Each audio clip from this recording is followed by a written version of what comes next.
Hi, StageBuddy.com theater editor Dave Lefkowitz here with my hot theater picks for this week, May 26th through the 29th, 2014.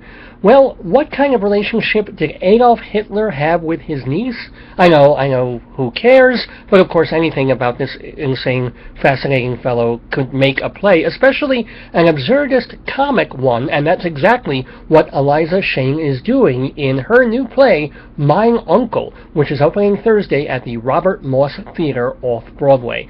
Now, if you were attending the theater, especially on Broadway last year, there was a lot of Shakespeare. And they're continuing. There's going to be more Shakespeare. This one is off-Broadway at the Gym at Judson, and it's a company called the Shakespeare Forum that's going to be doing The Merchant of Venice, one of William Shakespeare's most difficult pieces, because it's meant to be a comedy, but what happens to the Jewish character of Shylock isn't remotely funny. And so their take on this particular play is that the characters are working really hard throughout to conceal their inner humanity so that they appear a certain way in public. Anyway, it's The Merchant of Venice, opening at the Gym at Judson. And finally, previews begin. Yes, there is a new Broadway show happening. It's a musical called Holler If You Hear Me. It's at the Palace Theater of all places, for a show about Tupac Shakur to be named. Now, it's not his life story. They're using his songs and some of his life's details to tell a different story of